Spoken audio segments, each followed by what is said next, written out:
안녕하세요. 저는 30살 이혼녀입니다. 여러분들은 혹시 가방끈 길이에 대해 어떻게 생각하시나요? 다들 인생에 있어서 가방끈 길이가 많은 영향을 미치지 않았나요? 저는 대학생 때 임신해서 어린 나이에 결혼하고 결혼 생활 내내 학식 교양을 넘치도록 좋아하는 시어머니에게 미치도록 시달렸어요.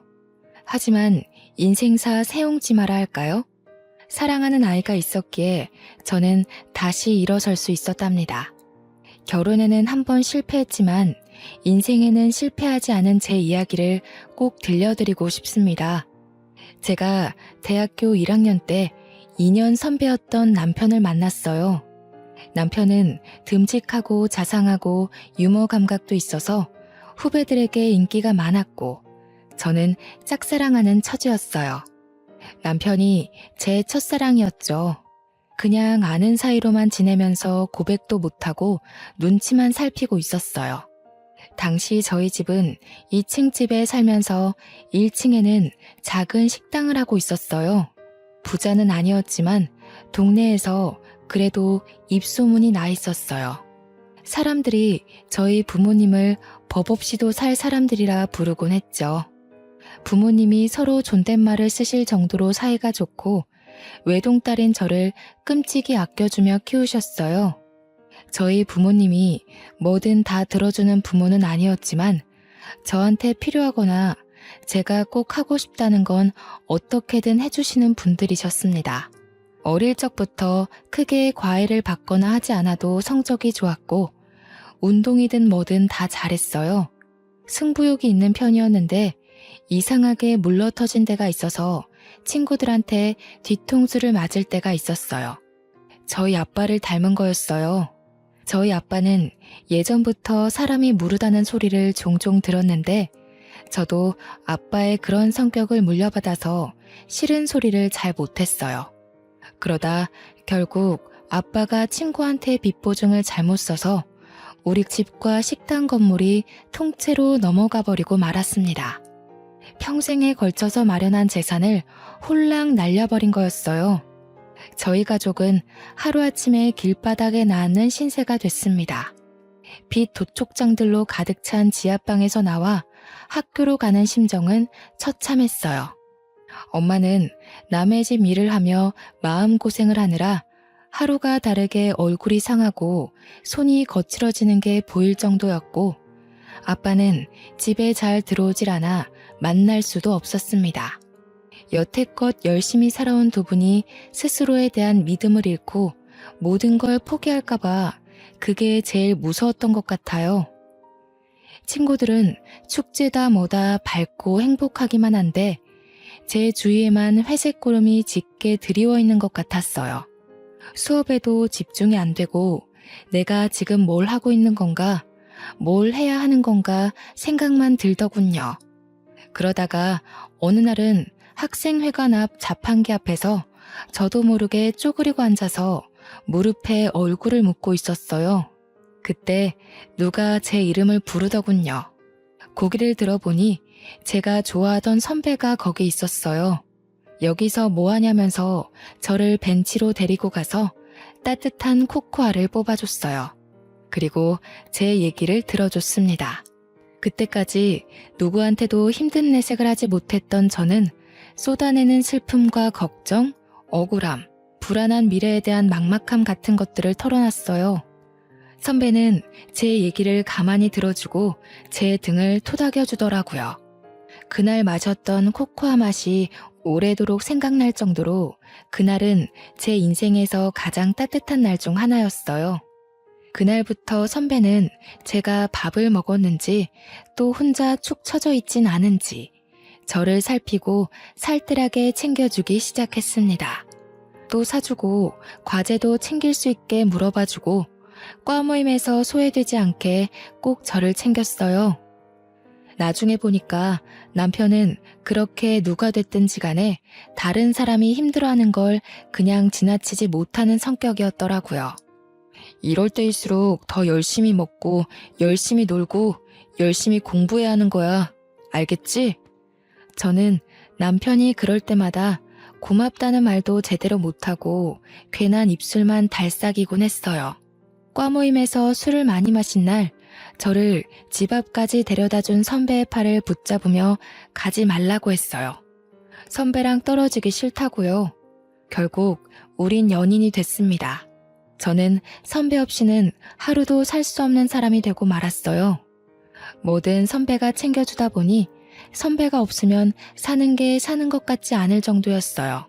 너무 많이 기대서였을까요? 사귄 지 1년 만인 2학년 가을에 임신을 했다는 걸 알게 됐습니다. 생리가 늦어지는 줄도 모르고 있다가 알게 됐을 땐 이미 3달이 넘어 있었어요. 망연자실했죠. 도무지 어떻게 해야 할지 알 수가 없었어요. 남편도 아직 졸업하려면 한참 남았고 저희 집에서는 아무런 지원도 받을 수 없는 상황이었죠.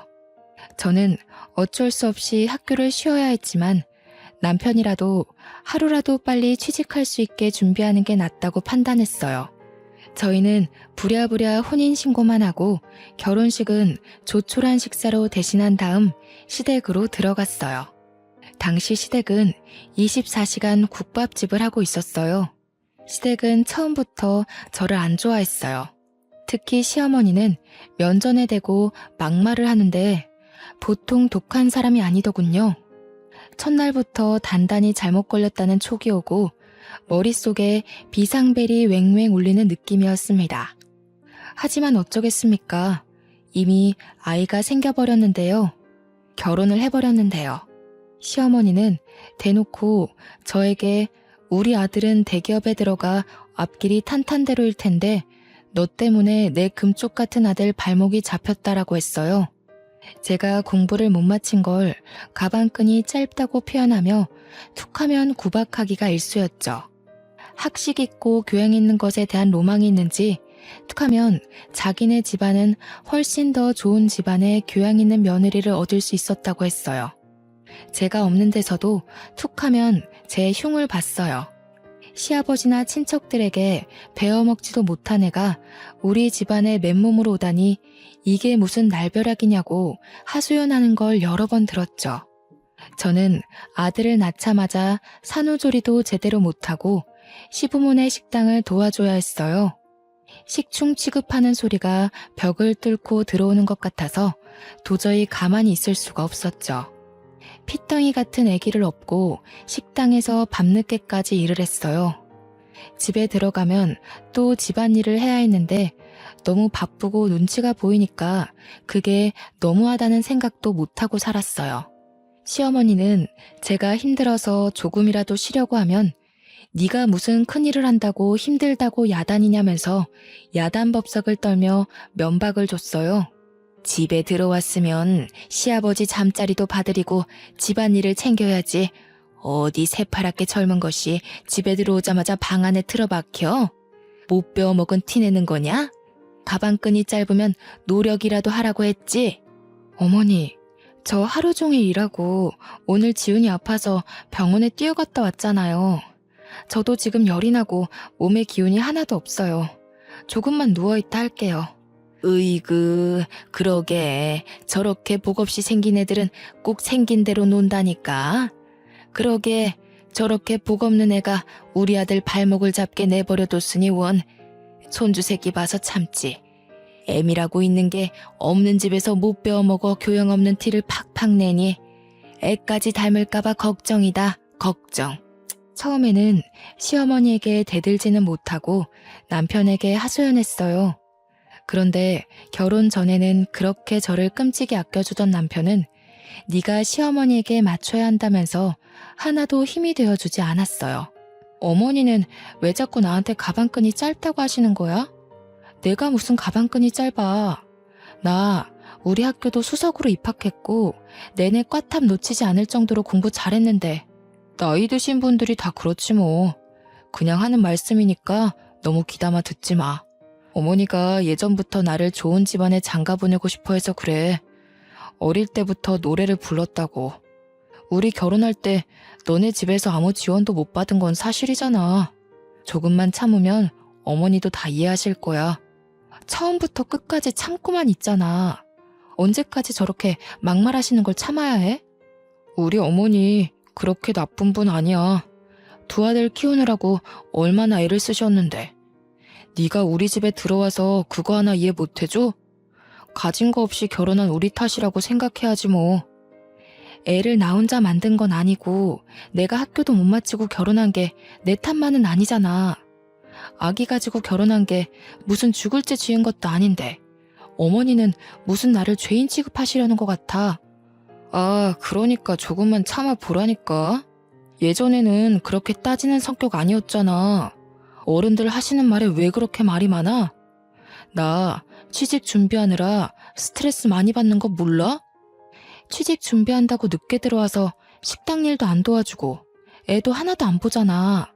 아까 말했듯이 애를 나 혼자 만든 것도 아닌데 내가 왜 전부 다 뒤집어 써야 하는데?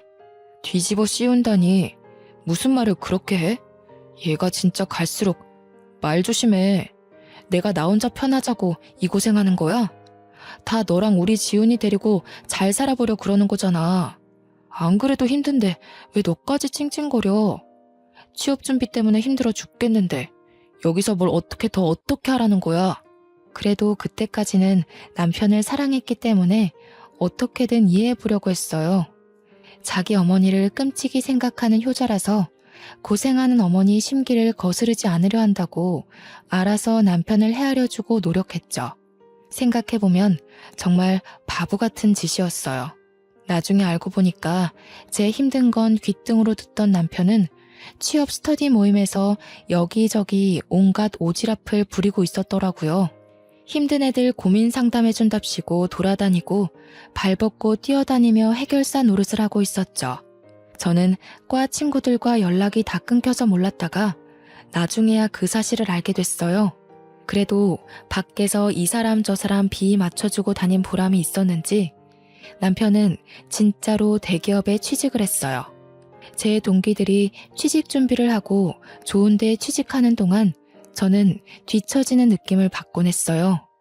동기들이 좋은 데 놀러가서 찍은 사진을 SNS에 올린 걸 보면 어쩐지 마음 한구석이 휑해지는 느낌을 받곤 했죠. 점점 사회인으로서 제자리를 찾아가는 동기들에 비해 제 모습이 초라해서 동기들이 연락해도 잘 받지 못했어요. 그래도 아이 키우는 재미가 있었고 예쁜 아이가 있다는 것에 만족하려 했어요. 아이가 말을 하고 걷고 하루가 다르게 자라는 걸 보면 또 하루를 살아낼 힘이 생기곤 했습니다. 지금 생각하면 저는 어릴 때부터 커리어우먼이 꿈이었는데 왜 그런 소박한 현실에 만족하고 구박대기 노릇을 감내했는지 알 수가 없어요. 상황에 적응하는 것도 좋지만 자기 가치를 스스로 낮추는 행동을 하면 안 된다는 걸 지금은 깨닫게 됐습니다. 그러다 애가 3살이 되던 해에 남편 형이 뒤늦게 결혼한다고 신부감을 데려왔어요. 그 집은 큰아들을 어떻게든 판검사 만들려고 애를 써왔더군요. 사자 들어가는 걸 워낙 좋아하는 집이니까요. 아주버님은 사법고시 폐지되고 로스쿨 준비로 몇 년을 또 허송세월하다가 30이 훌쩍 넘겼죠. 그래도 연줄이 있어서 30 중반에 대형 로펌 경영지원실에 취직을 했어요. 무슨 재주가 있었는지 결혼하겠다고 데려온 여자가 대학 교수라는 거였어요. 듣고 보니 교수는 아니고 어느 지방 대학 강사였죠. 그래도 젊은 여자가 박사 학위까지 있는 데다 대학에서 강의까지 한다니 교양 학식 좋아하는 시어머니 입이 다 찢어졌습니다. 며느리가 될 사람 직업뿐 아니라 집안도 금융정보회사를 소유하고 있는 엄청난 부자라고 그렇게 좋아하는 거였죠. 예비 형님이 강의한다는 대학이나 그 집안이 운영한다는 금융회사나 저는 들어본 적도 없는 데였지만 그게 무슨 상관이겠습니까? 그렇게 돈돈거리는 집안이니 아주버님이 그런 집안 여자랑 결혼하는 게 어떻게 보면 당연한 일이었죠. 그 집안은 처음부터 돈을 아주 물쓰듯 쓰더군요. 한 번은 형님이 그냥 우리 집에 다녀왔는데 시어머니가 지나가는 말로 김치 냉장고가 오래됐다고 한 적이 있어요. 그랬더니 다음 날로 새 김치 냉장고가 배달되는 게 아니겠어요? 부자는 다르긴 다르구나 하면서도 참 씁쓸하더라고요. 그놈의 돈이 뭔지. 시어머니는 대놓고 큰며느리만 보면 뭐가 필요하다, 뭘 새로 사야 한다고 늘어놓았어요. 그리고 큰 며느리의 씀씀이에 비교해 저를 더욱 가차없이 깎아내렸습니다. 역시 대학에서 강의하는 사람은 다르다니까. 우리 큰 며느리는 하고 다니는 것부터 말투까지 어쩜 저렇게 귀티가 나는지. 이번에 큰애가 바꿔준 소파가 이게 글쎄 이태리제 가죽이래요. 우리 큰아들이 판검사는 못됐어도 와이프 복은 있지 뭐냐. 내가 큰 며느리만 보면 콧노래가 절로 나온다니까. 어머니 얼굴이 요즘 활짝 피셨네요. 그에 비해 작은 아들은 원, 에휴, 도대체 좋은 대학 보내서 좋은 데 취직시키면 뭐하냐? 저런 여자랑 사는데. 죽 써서 개 줬지 뭐. 너 이태리제 가죽 만져봤어? 네 형님 덕에 여기 앉아볼 수 있는 걸 행운으로 생각해라. 저는 거기 앉을 시간도 없어요. 큰애는 이렇게 집안에 도움이 되는데 너는 도대체가 집에서 하는 게 뭐냐? 시집 올 때 땡전 한 푼 없이 왔으면서 제대로 하는 것도 하나도 없고 가방끈이 짧아서 그런가 원 염치 없는 것도 집안 내력인지. 애 키우는 게 힘들잖아요. 동서도 열심히 하는데 너무 그러지 마세요. 애 키우는 게 무슨 유세 부릴 일이야? 지가 열심히 하는 게 뭐가 있어. 요리를 잘해? 그렇다고 돈을 잘 벌어와. 아니면 뭐 교양이 있어서 애를 영재로 키워? 그러면서 맨날 힘들다. 우리 때는 애 키우면서 밭도 갈고 집안 어른들까지 모셨어. 엄살 부리지 말라 이거야. 그게 다 가방끈 짧은 티를 내는 거라니까. 어머니, 제가 무슨 가방끈이 짧다 그러세요. 오빠랑 똑같은 대학에 제가 성적도 훨씬 더 잘 나왔는데. 성적 잘 나오면 뭐해? 네가 지금 그 잘난 성적 가지고 할 수 있는 게 뭐가 있어? 성적 잘 나와서 애를 잘 키워? 식당 일을 잘해서 장사가 잘 되게 해. 나가서 땡전 한 푼 벌어올 수 있어? 네 형님처럼 가서 대학생들을 가르칠 수 있어? 시어머니는 명절이나 집안 행사가 있을 때도 저한테만 일을 시켰어요. 큰 며느리는 학생들 가르치느라 바쁘니까 집에 와서는 쉬어야 한다면서요. 형님 네애가 집에 올 때마다 한우며 명품이며 비싼 선물을 잔뜩 들고 오니까 아예 손님 취급을 하더군요. 저를 집안의 일꾼, 노예 취급하는 거랑은 완전히 반대였습니다. 시어머니는 큰며느리가 명절에 해외여행을 간다고 해도 흔쾌히 보내줬어요. 해외여행 다녀오면서 명품 선물을 사왔기 때문에 오히려 여행 가는 걸 반겨하는 눈치였어요.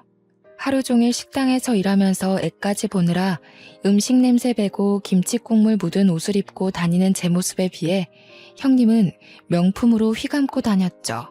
시어머니는 그걸 또 비교해서 저를 깔아뭉갰습니다. 너는 네 형님 좀 보고 배워라. 저 스카프 좀 한번 봐. 하기는 저렇게 우아한 거는 아무나 소화할 수도 없지. 너는 어떻게 된 애가 나이가 5살 많은 큰애보다 늙어 보이고 후줄근해 하냐? 에그 젊은 애가. 너도 거울 좀 보고 좀 꾸미고 다니고 그래라. 남들 보기 창피하지도 않니? 우리 형우가 밖에 나가서 너 때문에 창피하면 어쩌려고. 채통이라는 것도 모르니? 하기는 품이라는 걸 배워본 적이 없을 테니. 어머니, 제가 꾸밀 시간이 어디 있어요? 하루가 36시간이라도 모자란 사람이 저예요. 그리고 저번에 제가 5만 원짜리 윗돌이 하나 사왔다고 며칠 동안 뭐라고 그러셨잖아요. 옷도 못 사고 미용실 갈 시간조차 없는데 제가 무슨 재주로 꾸미고 다녀요. 저라고 뭐 안 꾸미고 싶어서 안 꾸미는 줄 아세요? 친구들 예쁘게 하고 좋은 데 놀러 가는 거 보면 저라고 안 부러운 줄 아세요? 저 말하는 꼬락서니 하고는 어디다 대고 버르장머리 없이 말대답이야? 한시라도 못 배운 티를 안 내면 곧불이 나지. 그럴 때마다 분통이 터져서 견딜 수가 없었고 마음 같아선 다 뒤집어 엎고 싶었지만 어린 아들에게 안 좋은 영향이 갈 것 같아 매번 끝까지 가지는 못했어요. 결혼할 때 아무것도 못 들고 온 내 죄다 하고 생각하려고 했죠. 지금 생각하면 제가 참 순진하고 바보 같았죠. 그저 좋게 생각하려고 애를 쓰니 상황이 점점 더 악화되는 거였어요. 이미 도를 넘어섰던 시어머니의 막말은 더 심해져서 아이한테까지 미쳤어요. 전부터도 툭하면 애가 지엄마 닮아서 못났다는 말을 하더니 애가 4살이 되면서부터는 대놓고 애한테 핀잔을 주더군요. 그리고 저한테는 저희 부모까지 들먹이기 시작했죠. 집안 꼴이 이게 뭐냐? 내가 식당 일 끝나면 집안일도 살펴야 한다고 했지. 애 장난감에 빨랫감에 설거지는 하나도 안 돼 있고 도대체 너는 제대로 하는 게 뭐야? 너희 엄마가 집안 살림 하는 법도 안 가르치던? 하기는 쥐뿔도 없는 집안이 가르치면 뭘 가르치겠어? 빌어먹는 법이나 안 가르쳤으면 다행이지. 빌어먹다니요? 무슨 말씀을 그렇게 하세요? 아무리 그러셔도. 아니다. 빌어먹는 법을 가르쳐서 애가 이렇게 됐는지도 모르지. 지혜미 애비한테 배운 게 있어야 뭐 하나라도 똑바로 하지. 없는 집 애가 가방끈까지 짧으니 설상가상이지 뭐야. 지 아들한테도 똑같이 가르칠까봐 겁난다. 겁나. 아니 어머니, 저희 엄마 아빠는 왜 건드리세요? 그렇게 말씀 함부로 하시면 저도 못 참아요. 저희 엄마 아빠가 얼마나 열심히 사시고 바른 분들이신데요. 저를 얼마나 귀하게 키우셨는데요. 귀하게 키워서 네가 그 모양 그 꼴이냐? 어떻게 키웠을지 뻔하지. 내가 너를 보면 너희 부모를 모르겠어? 내 눈은 못 속인다, 이 염치 없는 거사. 저희 엄마 아빠 주변에서 다 법 없이도 사실 분들이라고 하셨어요. 저희 엄마 아빠는 집안에서 함부로 큰 소리도 내지 않는 분들이세요. 어머니처럼 함부로 남의 험담하는 분들이 아니시라고요. 뭐야? 이 가방끈 짧은 년이 지금 나한테 뭐라고? 그러니까 내가 너를 보면 네 부모를 안다고 하는 거야. 어디 버르장머리 없이 시어머니한테 꼬박꼬박 말대답을 해? 네가 그렇게 못 배워먹은 티를 내니까 니네 아들이 배우잖아. 시어머니는 제 아들을 다른 사람들에게 자랑할 때는 우리 손주 하시면서 저한테 흉볼 때는 니네 아들이라고 부르면서 깎아내렸습니다. 어떨 때 보면 손주라고 생각하는 건지 원수의 자식이라고 생각하는 건지 헷갈릴 정도로 어린애한테 꼬투리를 잡고 흉을 보더군요. 한날은 애가 밥을 먹다가 옷에 음식이 떨어져서 얼룩이 좀 생겼어요. 그걸 본 시어머니가 쯧쯧거리면서 애한테 이러는 거였습니다. 에휴, 진짜 내가 저럴 줄 알았지. 지 엄마네 가족 닮아서 하는 짓이 어찌나 없어 보이는지. 지 엄마 닮아서 밥도 빈티나게 먹네. 그날 아이를 재우면서 많이 울었습니다. 잠든 아이를 쓰다듬고 또 쓰다듬었어요. 참아야 한다. 우리 지훈이를 위해 내가 못할 일이 뭐가 있겠나. 하지만 지금도 애가 자라면서 점점 눈치를 보는 게 눈에 보이는데 저런 할머니 곁에 있다가는 애를 망칠지도 모르겠다는 생각이 들더군요. 저는 그날부터 시어머니가 막말을 할 때마다 휴대폰 녹음기를 켜는 습관이 생겼습니다. 아이를 보호하기 위해 뭐라도 해야겠다는 생각에 지푸라기라도 잡는 심정으로 한 일이었죠. 그러다 저희 엄마가 식당 근처에 볼 일이 있어서 왔다면서 들르신 적이 있었어요. 엄마는 잠깐 얼굴만 보고 간다면서 극구 사양하시는데 저는 오랜만에 만난 엄마에게 꼭 밥 한 끼를 대접해드리고 싶었어요. 그동안 고생하시는 거 알면서 바쁘다는 이유로 제대로 찾아뵙지도 못하고 어려운 형편에 도움이 되어드리지도 못했으니 항상 마음 한구석이 아렸거든요. 추운 겨울날이었습니다. 엄마는 호박 시루떡을 보자기에 잘 싸서 가지고 왔어요. 제가 어릴 때부터 좋아하던 음식이었죠. 그런데 떡을 받아든 시어머니의 눈치가 영 떨떠름했습니다. 무슨 잡상인이나 불청객이라도 온 것처럼 저희 엄마를 위아래로 훑어보는 게 아니겠어요? 시어머니의 태도에 기분이 상했지만 엄마 앞에서 분위기를 망치고 싶지 않았던 저는 애써 즐거운 척하며 엄마를 식당 구석으로 데려갔습니다. 추운데 왜 자꾸 그냥 간다고 그러세요? 여기 앉아서 몸 좀 녹이고 조금만 계세요. 여기 설렁탕 맛있어요. 제가 금방 가져다 드릴게요. 혜인이 너는 밥 먹었니? 그렇게 아니다. 바쁜데 왜 엄마까지 챙기느라 고생할까봐 그러지. 나는 그냥 너랑 지훈이 얼굴만 보고 가면 되는데. 엄마 드릴 국밥을 준비하는데 시어머니가 한마디 하더군요. 에휴, 사돈댁에 오면서 이런 걸 선물이라고 가져오는 수준하고는 참나 어이가 없다 어이가 없어. 큰애처럼 명품까지는 바라지도 않아. 교양이라고는 눈을 씻고 찾아봐도 찾아볼 수가 없구먼. 가방끈 짧은 애를 남의 집 귀한 아들한테 맨몸으로 보내놓고 미안하지도 않나? 그런데 조금 있다가 단체 손님이 들어왔어요. 식당이 와글와글 꽉 찼는데 엄마 혼자 밥을 먹고 있는 게 영 신경이 쓰여서 저는 바쁜 와중에 흘끔흘끔 엄마를 보고 있었어요.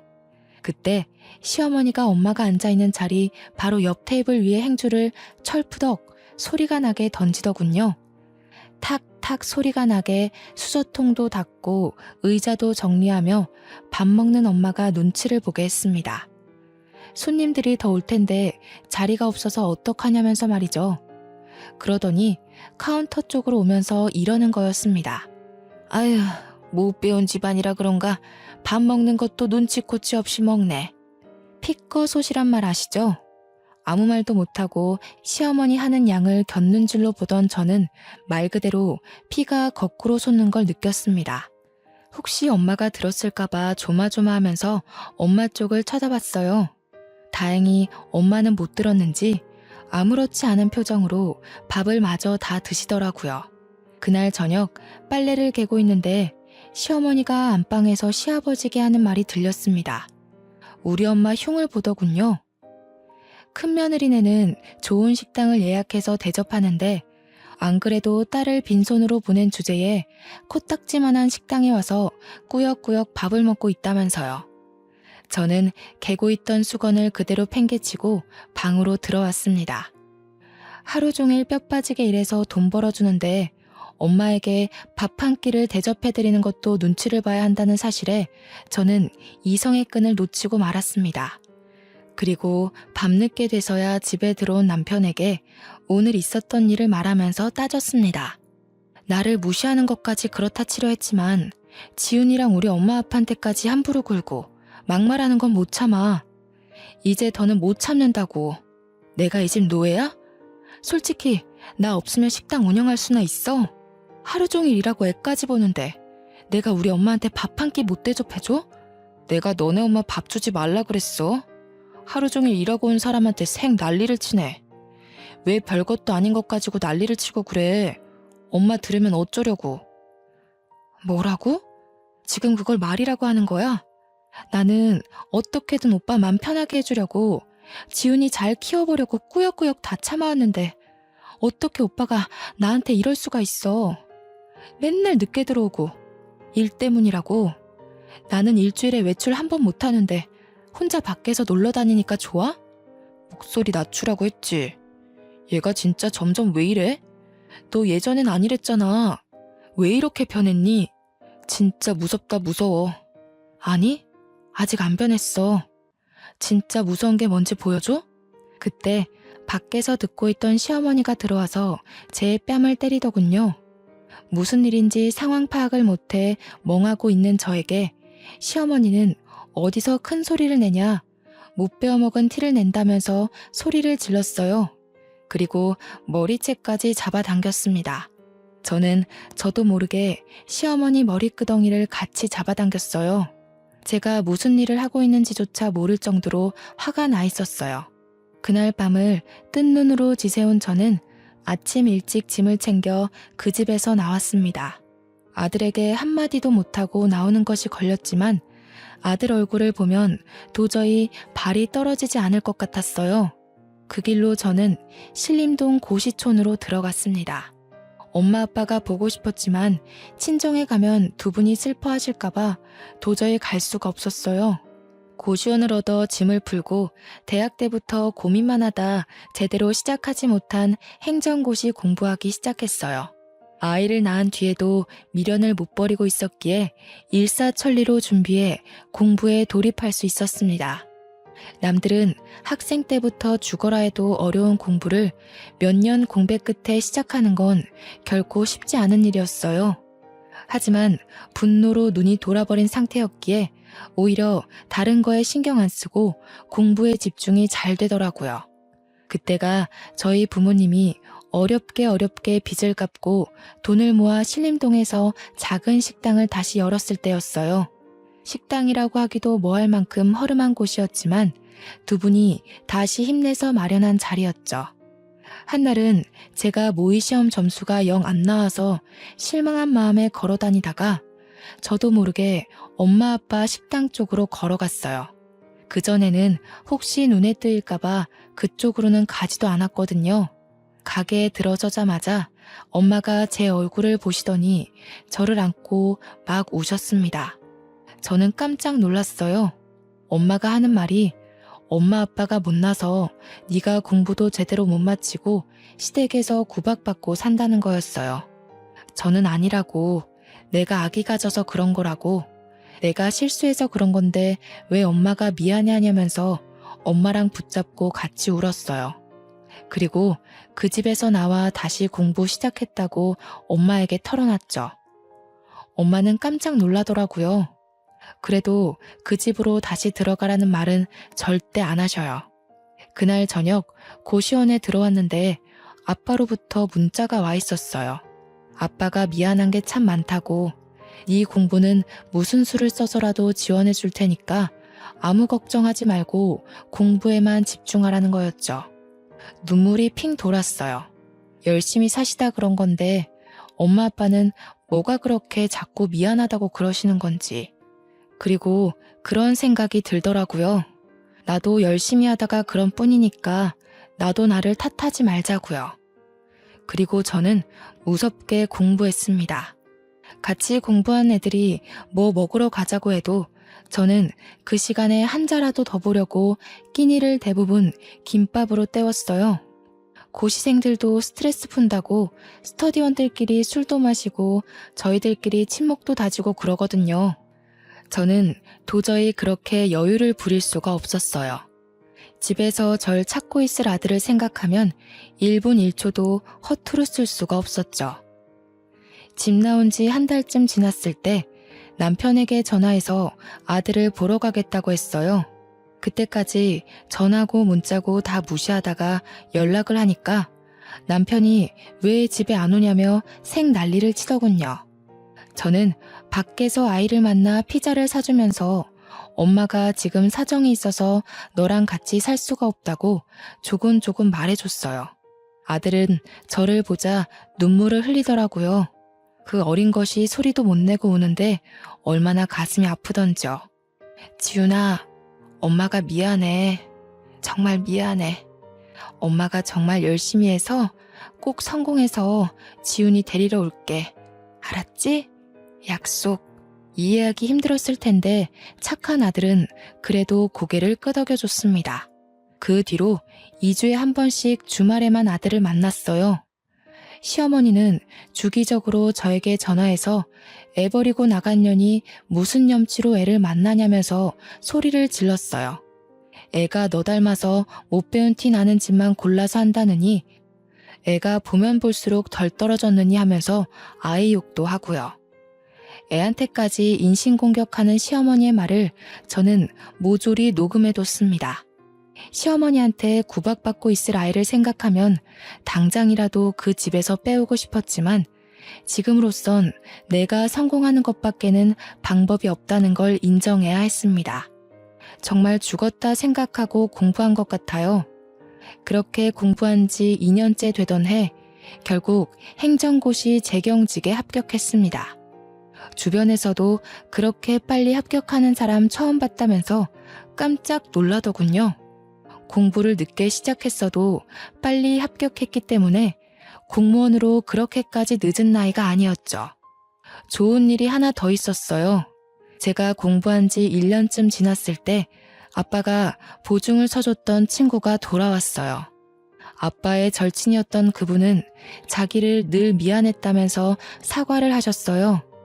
막혀있던 돈이 들어왔다며 아빠가 손해본 돈보다 더 많은 돈으로 갚아줬어요. 엄마 아빠는 그 허름한 건물에서 나와 훨씬 크고 좋은 건물에 돈가스 뷔페를 크게 열었습니다. 망하기 전보다도 훨씬 더 좋은 자리였고 장사도 잘 됐어요. 1년 만에 매출이 크게 올라서 제가 아들과 살기 위해 알아본 집 전세금도 엄마 아빠가 대주셨죠. 이제 임용만 기다리면 됐고 탄탄대로인 것 같았지만 한 가지 걱정거리가 있었어요. 시댁에서 아이를 순순히 내줄 리가 없었으니까요. 하지만 저는 무슨 일이 있어도 제 아들을 그 집에 그냥 두지 않으리라 다짐했고 사활을 걸기로 했습니다.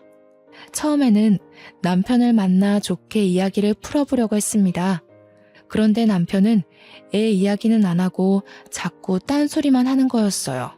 네가 이렇게 빨리 시험에 붙을지 누가 알았겠어. 내가 네 가치를 몰라봤던 것 같아. 그래도 네가 있을 때가 좋았어. 내가 너한테 참 잘 못해줬지. 지금 생각해보면 내가 좀 너무했던 것 같아. 우리 대학 때 참 좋았잖아. 둘이 같이 있으면 무서울 것도 없고 행복했는데. 그러면서 은근슬쩍 집에 안 돌아오냐고 저를 떠보더군요.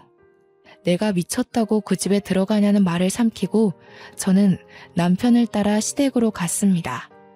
아이가 어떻게 지내고 있는지 제 눈으로 확인해야 했어요. 그런데 평소라면 불을 환히 밝혀놨을 국밥집이 웬일인지 불이 꺼져 있는 게 아니겠어요? 시댁에 들어서니 시어머니는 없고 초상난 집처럼 휑한 게 무슨 일이 있는 게 분명해 보였어요. 그리고 저는 보고 말았습니다. 거실 테이블에 있는 주택담보대출 서류를요. 저는 서류를 들고 남편을 추궁했어요. 이게 대체 어떻게 된 일이냐고 물었더니 남편은 순순히 털어놨습니다. 형수네 집안에서 진짜 좋은 투자처를 알고 있다면서 돈을 몇 배로 불려줄 테니 믿고 투자하라고 대출 받으라고 종용했다는 거였어요. 아무리 그래도 그렇지 어떻게 집이랑 가게를 다 담보 잡힐 수가. 우리 집 망하는 거 보고도 그래? 집이 다 넘어가면 우리 지훈이는 어떻게 될지 생각 안 해? 이렇게 될 줄 알았나. 형수네 아버님이랑 형님이 지금 무조건 기회를 잡아야 한다고 막 밀어붙이는데 어떻게 해. 우리 엄마가 그 집 사람들 하는 말이라면 껌뻑 죽는 거 알잖아. 그 집처럼 돈 펑펑 쓰고 살게 될 줄 알았지 뭐. 근데 알고 보니까 그 집안, 그 집 사람들 다 말을 말아야지. 무슨 말이야? 왜 말을 하다 말아? 그러게, 내가 전부터 그랬잖아. 돈이라는 건 정직한 거라고. 공짜로 돈 벌어준다는 사람들은 의심부터 해야 한다고 했잖아. 그 집 사람들 처음부터 좀 이상했어. 왜 순진무구하게 그 사람들 말을 다 믿고 그래? 아, 그러게 말이다. 네 말을 들었어야 하는데. 그 집 사람들 지금 주식 조작으로 잡혀갔어. 형수님 아버지랑 다. 뭐라고? 내가 하는 말은 귓등으로 듣더니 꼴 좋다. 이제 어쩔 거야? 모르겠어. 나도 모르겠어, 혜인아. 우리 이혼 다시 생각하면 안 될까? 지금 형이랑 형수도 이혼하는 판에 나까지 이혼하면. 집에 돌아가서 TV를 틀어보니 뉴스에서 형님네 집안에서 운영한다던 금융정보회사 이야기가 나오고 있더군요. 그 집 가족들 다 줄줄이 구속됐다는 거였어요.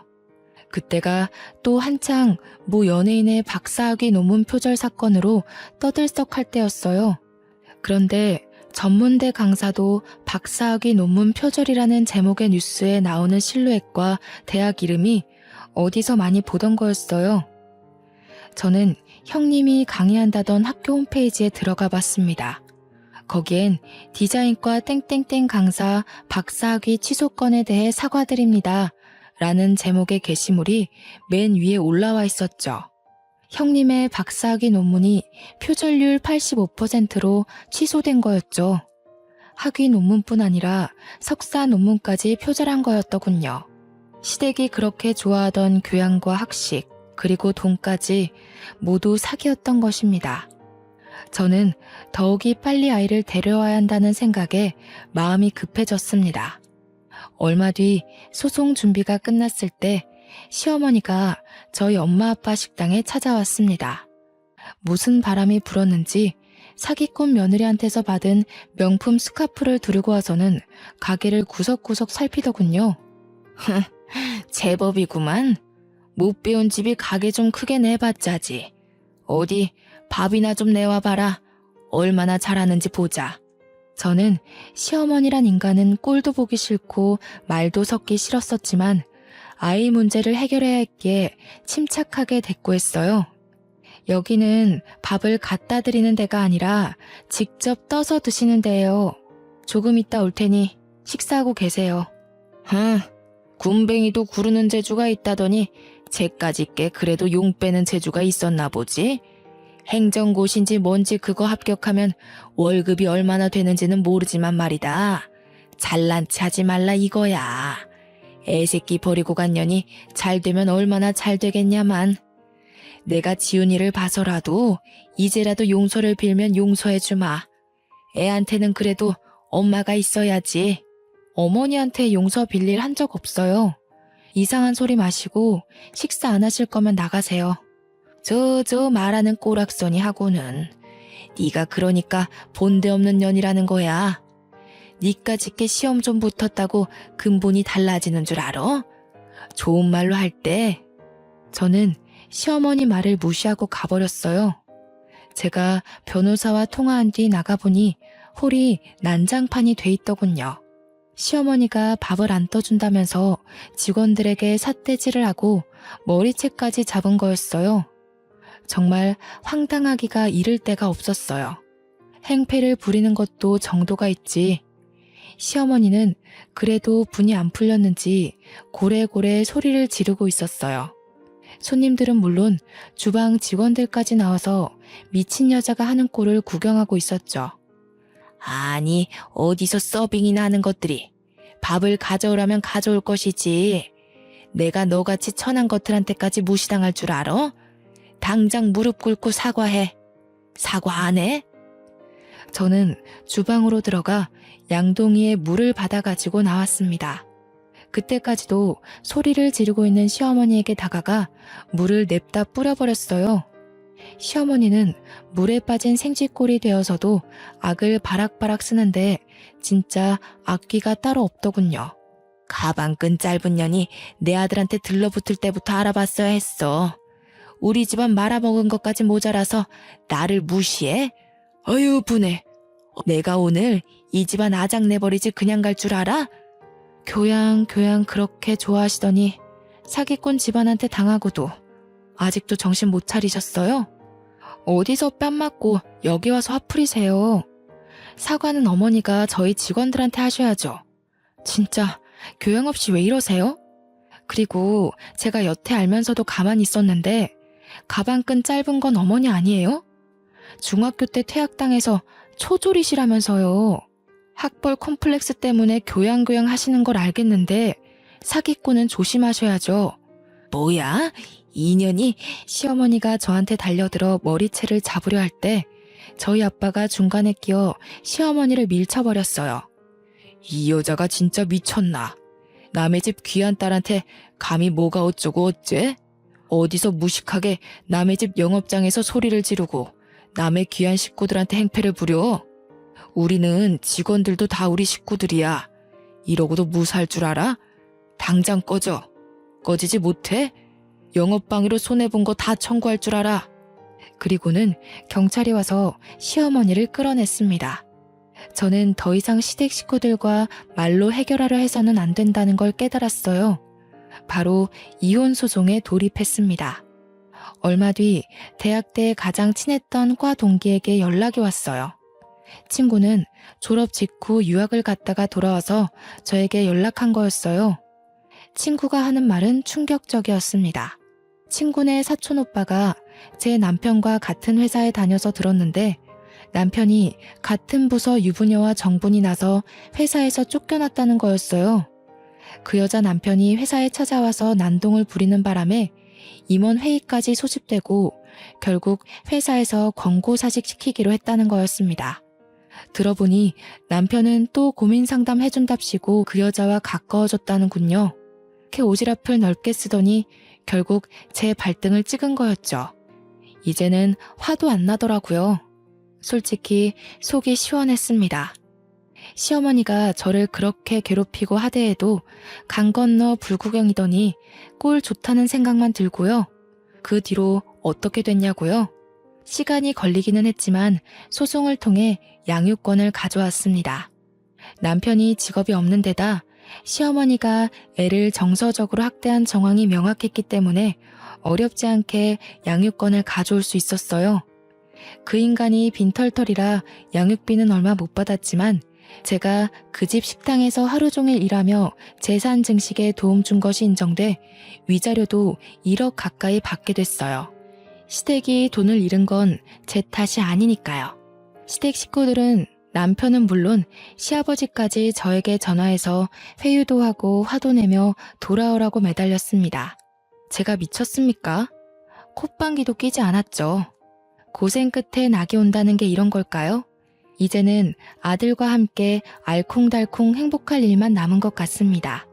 사랑이라 생각했던 게 저를 배신했고 결혼 생활은 저를 밑바닥으로 끌어내렸지만 저는 힘든 시간들을 통해 깨달음이라는 훨씬 더 큰 선물을 받았거든요. 지금까지 제 이야기를 들어주셔서 감사합니다. 마지막으로 여러분도 인생에 시련이 온다면 거기가 끝이라 생각하지 마시고 한 번 더 도전하셨으면 좋겠다는 말을 꼭 하고 싶어요. 시련이지 실패가 아니라는 말도 있잖아요. 추운 날씨에 감기 조심하시고 우리 인생 파이팅입니다.